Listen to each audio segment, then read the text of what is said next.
Տիկին Մանանդյան, շնորհակալ եմ, որ համաձայնեցիք մի քանի հարցերի հետ կապված ձեր խոսքը փոխանցել եւ այսպես մենք տեսնում ենք, որ այս փուլում Նիկոլ Փաշինյանը շարունակում է կերակրել կեղծ խաղաղությունով, մինչդեռ սրան զուգահեռ մենք տեսնում ենք, թե ադրբեջանական կողմը ինչ հայտարարություններ է անում, Սևան գոյություն չունի, Գյոյչա է, պատրաստվեք հայեր, մեքենաներով գալու ենք մեր ճակերտներում պատմական հողեր, ասում է Ալիևը, սպասեք Ալիևի, այսպես ասենք, առաջնորդի ուղերձին, Ադրբեջանի առաջնորդի ուղերձին Երևանից, խոսում են ադրբեջանցի падգամավորները, խնդրեմ այս ամենի հետ կապված ձեր գնահատականը։ Իրականում վիճակը սարսափելի է եւ մենք այսօր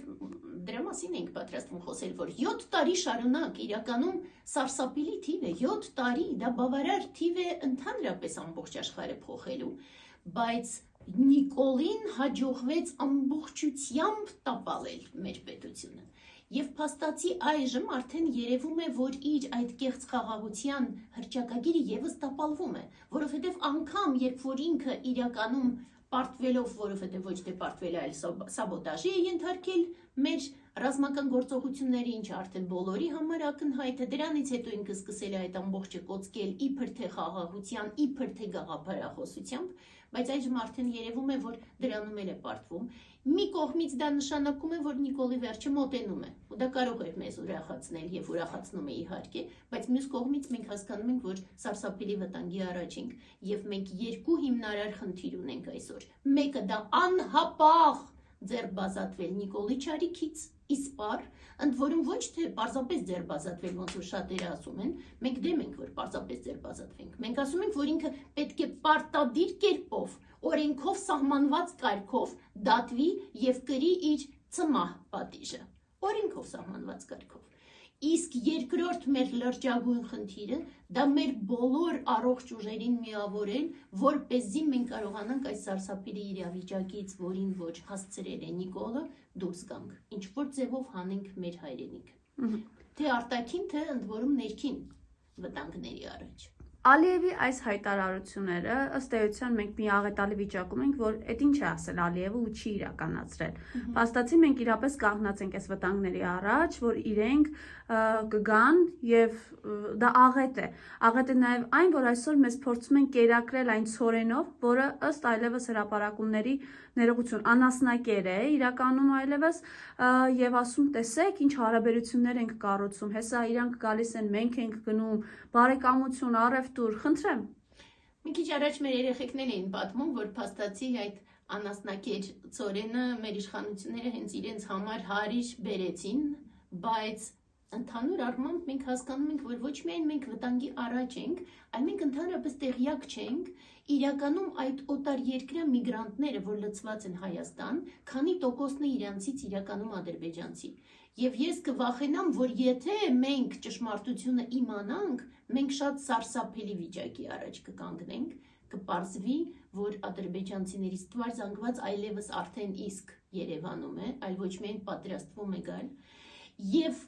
ես չեմ հասկանում միայն նրանց, ովքեր որ անջատված շարունակում են ապավինել ընդհանրապես հասկանալի չէ ինչին,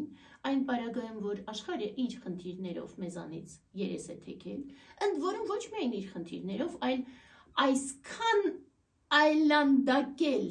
Հայաստանի հեղինակությունը միջազգային դաշտում, ինչքան կարողացավ անել Նիկոլը, անհնար էր պատկերացնել։ Որևէ մեկի մասին անհնար էր պատկերացնել, որ հնարավոր է այսքան գլորել ներքև անդունդ հենց մեր միջազգային հեղինակությունը։ Այդ առումով մենք սարսափելի վիճակում ենք իրոք։ Եվ այնուամենայնիվ, քանի որ ես միշտ լավատես եմ, ի հեճուկս բոլոր մարտահրավերների, մենք վստահ ենք, որ եթե հիմա անհապաղ այս հարցերը կարգավորվեն, եթե անհապաղ Նիկոլը դատվի, մենք դեռ շանս ունենք ամբողջը փոխելու։ Դուք խոսում եք այն չարագործությունների մասին, ինչ իրականացրել է եւ շարունակում է իրականացնել Նիկոլ Փաշինյանը հայ ժողովրդի եւ մեր հայրենիքի նկատմամբ, բայց օրինակ Աննա Հակոբյանի համար Նիկոլ Փաշինյանը լեգենդ է։ Այս մասով ասելիք ունեք։ Աննա Հակոբյանը նույն Նիկոլ Փաշինյանն է եւ Աննա Հակոբյանը իրականում ամեն անգամ մարդիկ մտածում են, որ ինչ որ ձևով ընտանիքը պատասխանատվություն չի կրում եւ այլն, ոչ, ինքը պատասխանատվություն կրելու է եւ մենք բոլորս հիշում ենք, որ 20 թվականի պատերազմի ինքը ակտիվ մասնակցություններ ունենում հենց ռազմական գործողությունները տապալելու մեջ եւ դրա համար ինքը նույն ձևով պատասխանատվություն գրելու է։ Հիմա մեզ ասում է կրթվեք, իր ամուսինը իր համար լեգենդ է, զորակցությունն է հայտնում ինչ-որ Սամվել Կարապետյանի դստերն ու կնոջը, Ռուբեն Վարդանյանի, մյուսների կանանց, խնդրեմ ես մասով, սա ինչի դրսևորում է վերջինիս կողմից։